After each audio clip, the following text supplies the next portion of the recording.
At precisely 11:17 a.m., on what was supposed to be a celebration of a decade of marriage, a woman fought for her life not against the elements, but against the man who had vowed to cherish her. Hi everyone, my name is Jorge, and today we're delving into a case that proves the most chilling predators aren't found in the wild, but in the master bedroom. The story of Elena and Sebastian Roth is a terrifying lesson in how a life of breathtaking privilege can hide a reality of brutal control, and how a corporate titan used his power not just to build an empire, but to meticulously plan the destruction of his own wife. Come along as we dig into a true crime mystery. Your likes, comments, subscriptions, and participation are super important. Sebastian Roth was, by every measure, a king of his world. At 48, he was the founder and CEO of Viridia Solutions, a multinational corporation hailed as the future of sustainable energy. He was a philanthropist, a visionary, a man who had pulled himself up from a middle-class upbringing in Frankfurt to become a global influencer. His colleagues described him as demanding but brilliant. His friends saw a charismatic, generous family man. But behind this gilded portrait lay a far more complex and darker canvas. 11 years ago, Sebastian married Elena Vasquez, a celebrated architect 10 years his junior. Elena wasn't just a trophy wife, she was a force in her own right. A graduate of the Delft University of Technology, she had made her name by blending sustainable design with breathtaking aesthetics. Her flagship project, the Elysian Tower in Singapore, had won international awards. For over 8 years, she ran her own successful firm before Sebastian convinced her to merge her practice with Viridia's architecture division, making her the company's chief design officer. The Roths were the epitome of a power couple. They split their time between their primary residence in Zurich, a penthouse in New York, and a ski chalet in Lech, Austria. They had 2 children, Livia, age 8, and Matteo, age 6. To the outside world, they were perfect. They jetted to climate summits, hosted million-dollar fundraisers, and their family Christmas cards were studied in bliss. Their head of security, Carl Richter, would later tell police that he never witnessed a single raised voice, that Sebastian was always the gentleman. And this is the central, terrifying mechanism of this kind of abuse. Sebastian Roth wasn't a brute. He was a genius, a CEO, a father.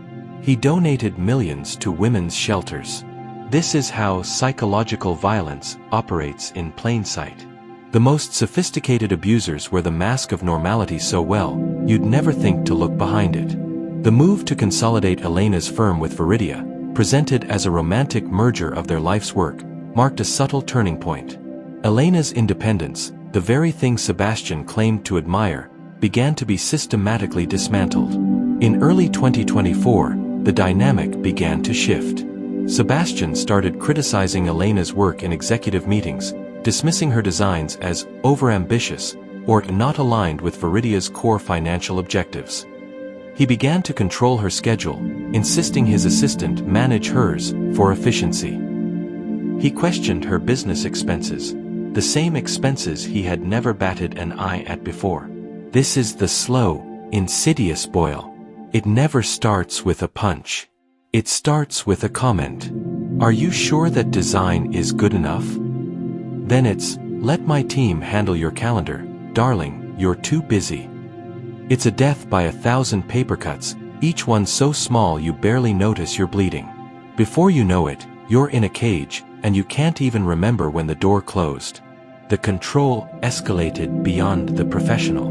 Sebastian accused Elena of being too friendly with a young structural engineer on her team, a man named Liam. He insisted on installing Life 360 on her phone for safety during her site visits.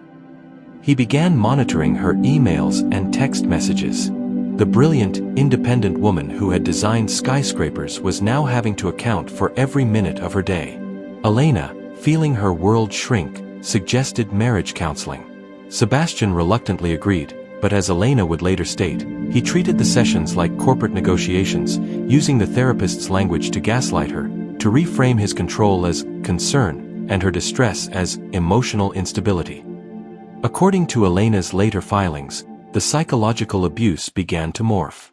Sebastian started making bizarre, paranoid accusations, claiming she was plotting with rival companies to steal Viridia's intellectual property. He said she was having an affair with Liam, the engineer, and that they were planning to leave the country with the children. The man who had built his fortune on rational calculation was becoming unmoored by a jealousy so profound it created its own reality. As 2024 turned into 2025, Elena felt trapped. Her money was theirs. Her work was his. Her reputation was inextricably linked to his. Leaving would mean a brutal public war, one she feared she couldn't win, especially with their children in the balance. But she couldn't have known that Sebastian was already planning a permanent, and far more final, solution. In March 2025, as their 10th wedding anniversary approached, Sebastian suggested a romantic getaway, just the two of them, to their most remote property, the Himmelhaus in the Austrian Alps.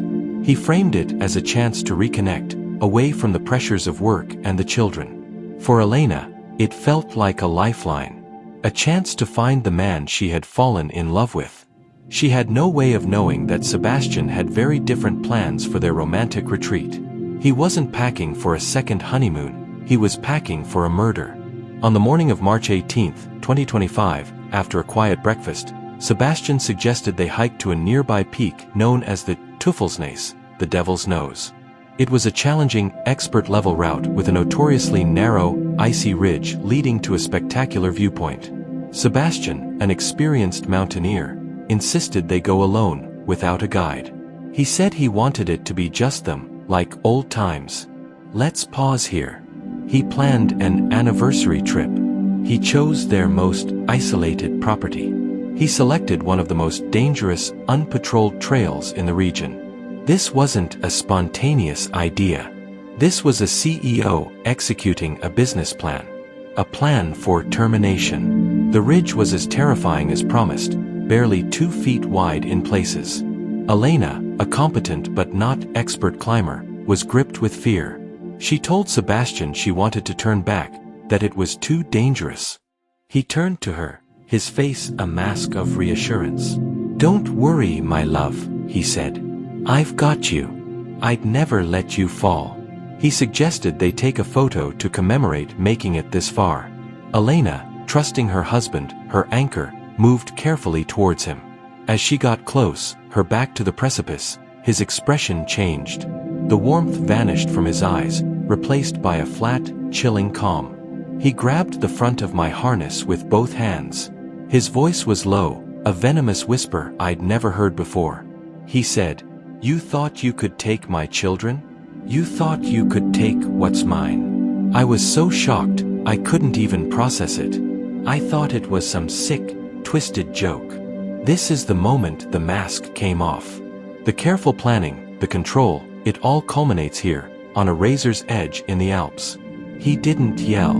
He didn't lose control. He stated his intention with the cold precision of a man signing a death warrant. With a sudden, brutal shove, he pushed her backwards. The only thing that saved her was the climbing rope attaching them. She slammed into the icy ridge, her ice axe skittering away into the void. She was now dangling, suspended only by the rope attached to Sebastian's harness. I was screaming, begging him to pull me up. I was screaming for our children, Livia and Matteo. He just stared down at me. And then he said the words that will haunt me forever. "It's a pity. The avalanche risk is so high this time of year. Such a tragic accident."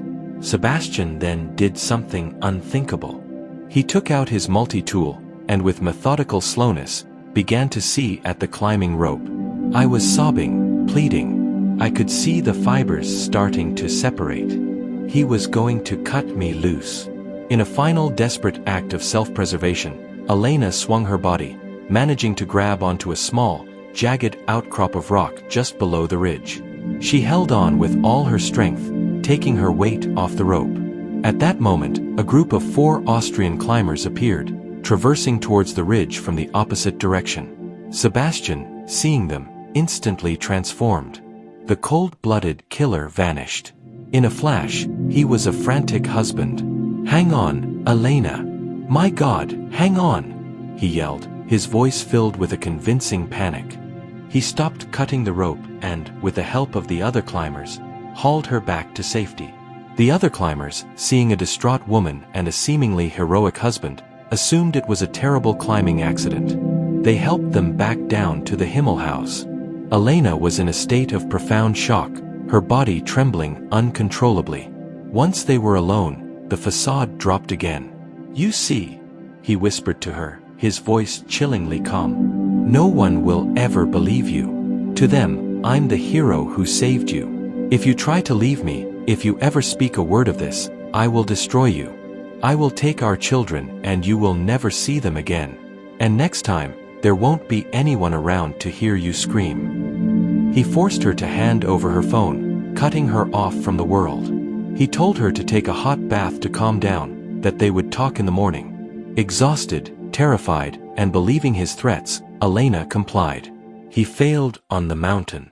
So he moved to plan B: isolation and intimidation. He made her believe the world was his, and she was just living in it. This is the abuser's playbook: if you can't kill their body, you kill their spirit. But Sebastian had a third plan. As Elena lay in the tub, trying to process the horror of the day, he entered the bathroom. In his hand was a small syringe and a vial. As the CEO of a company heavily invested in biosciences, he had access to advanced pharmaceutical labs. "He came at me with a needle," Elena would later testify. "He said it was a sedative to help me sleep. I knew it was a lie. I knew if he injected me, I would never wake up." Elena fought back with a ferocity born of pure survival. She kicked out, splashing water everywhere, and slammed her head back, catching him in the face. She scrambled naked and dripping from the tub, running for the bedroom and locking the door. She could hear him calmly trying the handle. "It's okay, Elena," he said, his voice smooth as silk through the door.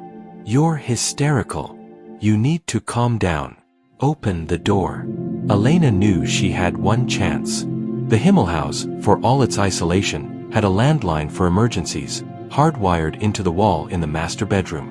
Her hands shaking so badly she could barely press the buttons, she dialed 112, the European emergency number. She managed to give the address before the solid oak door splintered and Sebastian burst in. He saw the phone in her hand. For a single, frozen moment, they stared at each other. Then, he simply turned and walked away.